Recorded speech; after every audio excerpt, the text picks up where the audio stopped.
Tucked away near the very end of the New Testament are two of its shortest and honestly weirdest little letters, 2 Peter and Jude. They might seem a bit obscure, but they are absolutely locked in a fascinating literary puzzle, both written to take down one single really dangerous idea that was threatening the early church. And here's what's so interesting. You have these 2 letters from 2 totally different authors tackling the exact same crisis. It was a crisis of ideas that threatened to completely unravel the moral fabric of the early Christian communities. And the way they overlap created this puzzle that scholars to this day still talk about. So, what was this big problem? Well, at the heart of both of these letters is a major conflict with a group of false teachers.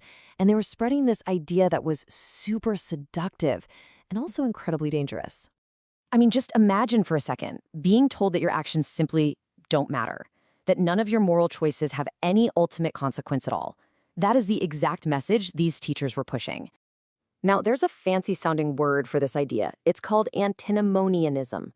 It actually comes from 2 Greek words, anti, which means against, and nomos, which means law. So, against the law. It's basically the belief that because you have faith, you're now above the law, any moral or ethical law. You're totally free from responsibility. Their argument really boiled down to this. They were claiming that the whole promise of Jesus returning for a final judgment was just a big lie. And think about it. If there's no final accountability, what's stopping you from doing whatever you want? Both letters make it super clear that this teaching was leading people directly into sexual immorality. Okay, so first up to the plate to fight this is the Apostle Peter. And he doesn't just dismiss the idea. No, he constructs this careful, logical, and really systematic takedown of their entire argument, piece by piece. What's so cool here is the way the letter is written. 2 Peter is framed as a testament, which was a common way of writing back then. It's meant to be the last words of a dying hero. So Peter knows he's about to die, and he's using this final message to give his warnings some incredible weight and authority. So the false teachers, they start by attacking the source. They claim the apostles just made up a bunch of cleverly devised myths about Jesus' return. And Peter's comeback is so powerful and personal. He's basically saying, myths? You think we just made this up? I was there. I saw it with my own eyes. Me, James, and John, we saw Jesus transfigured on the mountain. We got a sneak preview, a glimpse of the glory he'll have when he comes back. Okay, next they go after the scriptures. They argue, all those Old Testament prophets who talked about a day of judgment, they were just wrong. But Peter fires right back, defending the divine inspiration of the scripture itself. He says the prophets weren't just giving their personal opinions. They were conduits for God, moved by the Holy Spirit to deliver a message of both salvation and judgment. And this brings us to their biggest, most practical objection, their trump card. They're saying, look around, it's been a long time.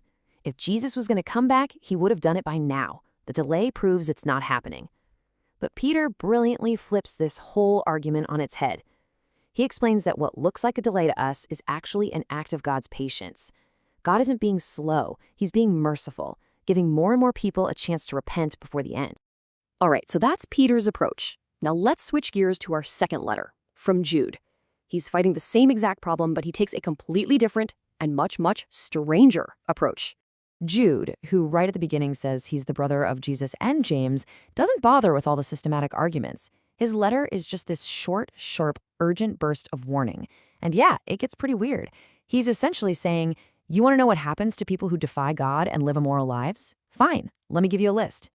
And whoa, what a list it is. He just rapid fires these examples from history. He reminds them about the Israelites who were safe from Egypt, only to be destroyed in the desert because of their disbelief. He brings up Sodom and Gomorrah, the classic story of judgment for sexual immorality. He even talks about a Jewish tradition about angels who rebelled and are now literally being held in chains waiting for judgment. And then he drops his strangest example of all. Okay, let's just pause here, because this is easily one of the most bizarre verses in the entire New Testament.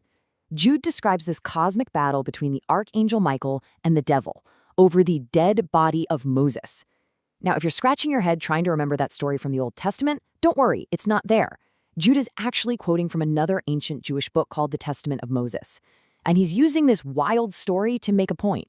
Hey, even a super powerful archangel defers to God's authority, something these false teachers were refusing to do. So, we've got 2 letters, Peter's and Jude's, both fighting the same battle. But the connection between them goes way deeper than that. When you actually put the text of the two letters next to each other, you find something absolutely astonishing. And I don't just mean they have similar ideas, I mean they share the exact same rare vocabulary, the same phrasing, the same unique examples. The similarities are so precise, there is no way it's a coincidence.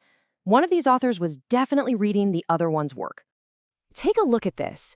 This is just one example.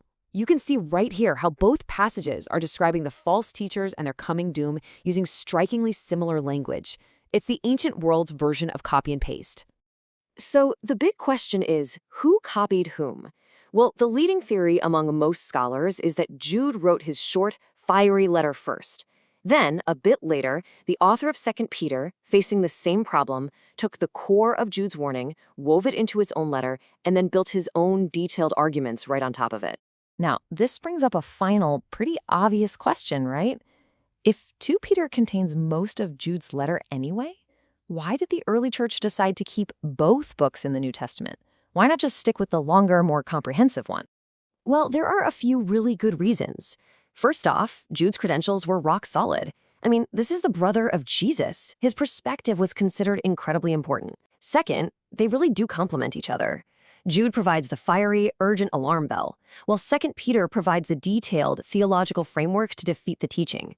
And finally, keeping both of them in sends this powerful, unified message.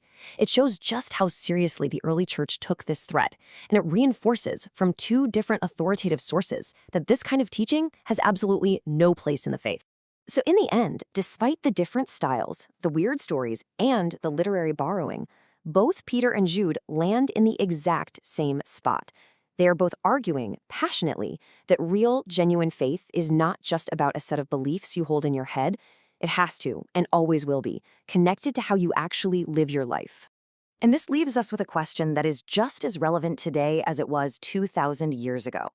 This whole ancient debate forces us to ask ourselves, what's the real relationship between our beliefs and our behavior? For Peter and for Jude, the answer was crystal clear. You simply cannot separate the two.